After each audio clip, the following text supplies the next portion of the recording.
तरफ से गोरक्षनाथ पीठ में जारी है। दैनिक दिनचर्या के साथ साथ आज वो भगवान क्योंकि गोरक्षनाथ को भगवान शिव का अवतार माना जाता है, इसलिए रुद्राभिषेक वहां पर किया गया है। और हमारे साथ रामगोपाल भी वहां से जुड़े हुए हैं। रामगोपाल, अगर आपको आवाज मिल रही है तो इस वक्त क्या हलचल आप देख पा रहे हैं मंदिर परिसर में?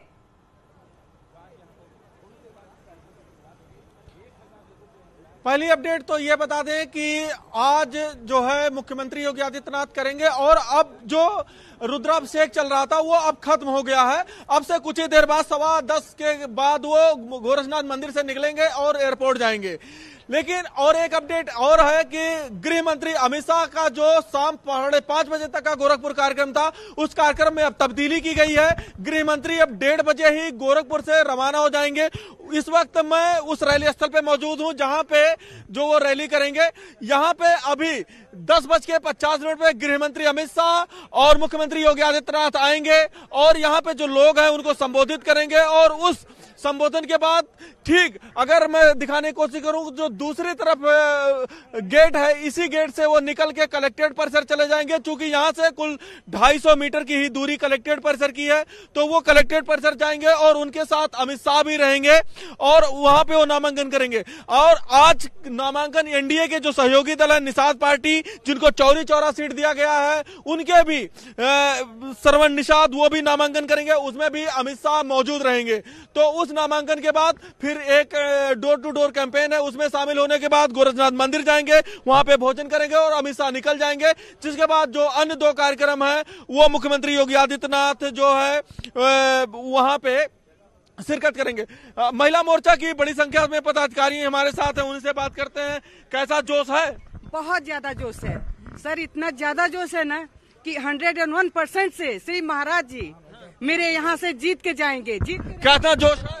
बहुत ज्यादा। देखिए रात में बहुत ज्यादा बारिश भी हुई है और देखिए पानी यहाँ लगा हुआ, फिर भी हमारी बहनें आकर के यहाँ पर बैठी हुई हैं। हम लोग चाहते हैं हमारे महाराज जी बहुत बहुत बहुत भारी मतों से विजयी उनको पास आएंगे। हम तस्वीरें दिखा रहे हैं योगी आदित्यनाथ को भी आप देख सकते हैं, क्योंकि जिस तरह से आप भी बता रहे थे कि वहां पर रुद्राभिषेक संपन्न हो गया है और आप कुछ देर वहां पर रहने के बाद 10:15 10:30 के आसपास मंदिर परिसर से मुख्यमंत्री योगी आदित्यनाथ निकलने भी वाले हैं।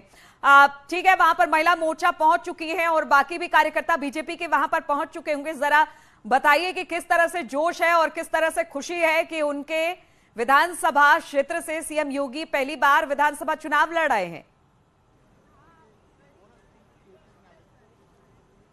बिल्कुल, कार्यकर्ताओं का जोश देखते ही बन रहा है। और देखिए बारिश मौसम खराब है, उसके बाद भी यहाँ पे बैठे हुए हैं। कितना जोश है आज राहुल जी? ये तो आपको देख के ही लग रहा होगा कितनी जबरदस्त जोश है, उत्साह है लोगों में।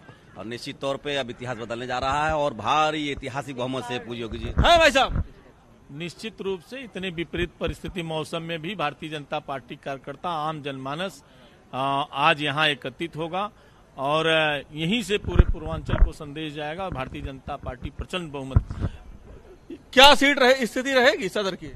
यहाँ कोई स्थिति ही नहीं है, एक तरफा है। योगी आदित्यनाथ जी महाराज ऐतिहासिक मतों से चुनाव जीतेंगे। क्यों? पूज्य महाराज जी ऐतिहासिक मतों से जीतेंगे। उत्साह से लवरेज हैं पूरे कार्यकर्ता। उत्साह से लवरेज है कार्यकर्ता?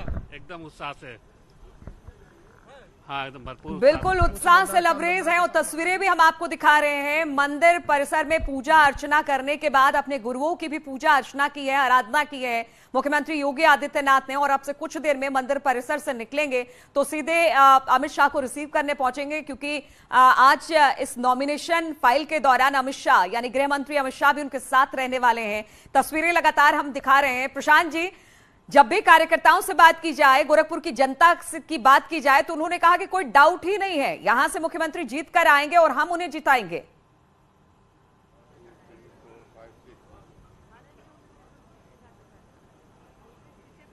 लगभग 1992 से वहां पर रह रहे हैं और उनकी कर्मभूमि है, तो वहां पर कोई संदेह नहीं होना चाहिए भाई। इसलिए वहां से, चूंकि वहां से सांसद रहे हैं और उनका वहां के महंत हैं वहां के, इसलिए वहां से लड़ने का निश्चय किया है। और योगी जी पूरे उत्तर प्रदेश के नेता, चाहे तो कहीं से भी चुनाव लड़ सकते थे। सभी कार्यकर्ताओं की इच्छा थी, सब जगह से लोग बुला रहे थे कि हमारे यहाँ चुनाव लड़िए। लेकिन जो व्यक्ति का, एक गोरखपुर के लोगों का भी स्नेह होता है, लगातार वहां 19 साल वहां लोगों की सेवा की है लोकसभा के माध्यम से, वहां के लोगों की इच्छा थी, इसलिए वहां के लोगों की इच्छा का ध्यान रखते हुए योगी जी ने गोरखपुर से चुनाव लड़ने का निश्चय किया। बिल्कुल, और तस्वीरें भी लगातार हम आपको दिखा रहे हैं। गोरक्षनाथ मंदिर परिसर के भीतर से जो तस्वीरें आ रही है वो भी लगातार हम अपने दर्शकों के लिए लेकर आ रहे हैं। बाहर की तस्वीरें भी दिखा रहे हैं कि किस तरह से वहां पर हलचल तेज हो गई है और जितने कार्यकर्ता हैं वो सब वहां पर पहुंचने शुरू हो गए हैं। मुख्यमंत्री इस वक्त पूजा पाठ का दौर वहां पर चल रहा है। रुद्राभिषेक आज उन्होंने किया है, खासतौर पर आज के दिन के लिए, और अब वो अपने सारे गुरुओं की पूजा अर्चना के बाद वहां से निकलेंगे तो सीधे अमित शाह को रिसीव करने पहुंचेंगे और फिर कलेक्ट्रेट परिसर की तरफ रवाना होंगे। इसके बाद एक कार्यकर्ता सम्मेलन भी उन्होंने बुलाया है जहां पर वो कार्यकर्ताओं को भी संबोधित करने वाले हैं। तो तस्वीरें लगातार हम आपको दिखा रहे हैं और मनोज जी भी हमारे साथ जुड़े हुए हैं। मनोज जी, लगातार विपक्ष ये कहता रहा कि उनको जानबूझकर दिया गया है टिकट गोरखपुर का। हालांकि अगर गोरखनाथ पीठ की बात की जाए या गोरखपुर सीट की बात की जाए, इसमें कोई दो राय नहीं कि लगातार वर्चस्व लंबे समय से बीजेपी का यहां पर रहा है, इसलिए जीत का अंतर भी भारी होगा जिसका दावा बीजेपी कर रही है। ठीक बात है, ठीक बात है। देखिए क्या है कि जब बिल्कुल कोई मुकाबला न हो तो इसको जैसे क्रिकेट की भाषा में वॉक ओवर बोलते हैं। तो गोरखपुर में आप किसी को भी आप योगी आदित्यनाथ के सामने खड़ा कर दीजिए, खड़ा करना भी वॉक ओवर ही देना है, क्योंकि यहाँ पे उनका